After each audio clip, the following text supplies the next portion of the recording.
Nah, Assalamualaikum warahmatullahi wabarakatuh. Perkenalkan, nama saya Firda. Saya mahasiswa Universitas Mega Reski Makassar, kelas 04 atau kelas A di S1 Farmasi. Nah, di sini saya akan membahas tentang peranan farmasi di komunitas, rumah sakit, dan apotek.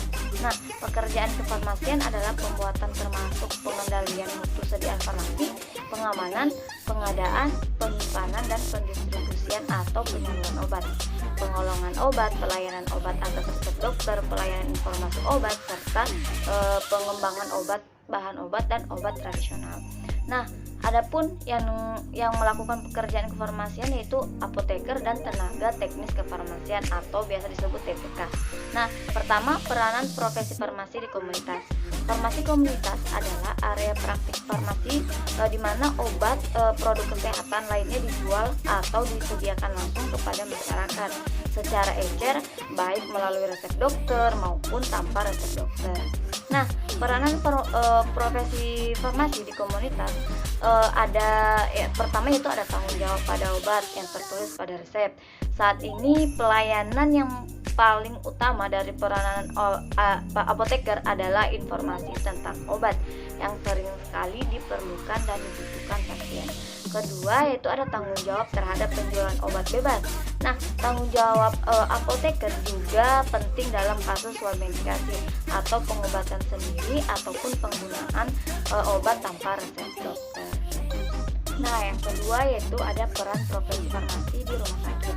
Yang pertama ada peran dalam manajemen rumah sakit. Apoteker sebagai pimpinan rumah sakit harus mampu mengelola farmasi rumah sakit secara keseluruhan dan bertanggung jawab dalam administrasi, manajemen, perencanaan, serta kebijakan farmasi rumah sakit secara terpadu maupun anggaran biayanya, kontrol persediaannya, pemeliharaan catatan, dan pembuatan laporan untuk pimpinan rumah sakit. Nah, yang kedua yaitu peranan dalam pengadaan perbekalan farmasi.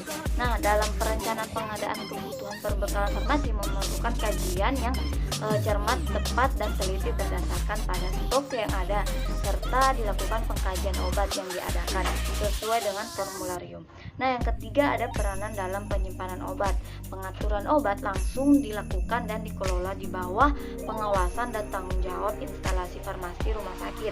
Hal ini diperlukan karena pentingnya pengaturan dan pengendalian stok dan untuk mempersiapkan laporan dibuat pola sistem dan prosedur kerja serta administrasi yang sesuai dengan memenuhi syarat.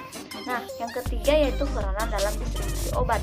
Distribusi obat untuk pasien rawat jalan dan rawat inap dilaksanakan oleh apoteker. Peran dalam apoteker atau tenaga teknis kefarmasian TTK di instalasi farmasi rumah sakit harus mampu dan dapat mengatur jalannya pendistribusian obat untuk pasien rawat jalan maupun pasien rawat inap. Nah, selanjutnya itu peranan dalam kontrol kualitas obat. Nah, seorang farmasi atau tenaga teknis kefarmasian sebagai pelaku kontrol terhadap kualitas obat, genetika, analitik, biologis, mikrobiologis, fisik, dan kimia, karena hal ini dapat mempengaruhi kualitas pelayanan dan juga pendapatan rumah sakit. Nah, yang selanjutnya itu peranan sebagai pusat informasi. Nah, di sini apoteker tidak hanya sebagai sarana penyalur obat, namun juga sebagai pusat informasi atau PIO. Nah, selanjutnya itu peranan dalam komunitas nasihat dan konsultasi. Sebagai komunikasi antar tenaga kefarmasian dan pasien berupa nasihat ataupun konsultasi mengenai keluhan dari pasien dan menetapkan sesuai dengan kasusnya. Nah, selanjutnya itu peranan dalam rumah sakit dan terapi serta penerbitan formularium rumah sakit berdasarkan rapat internal antara apoteker, dokter, dan perawat sebagai metode dan strategi dalam pengadaan obat di rumah sakit. Nah, yang ketiga itu peran profesi farmasi di apotek.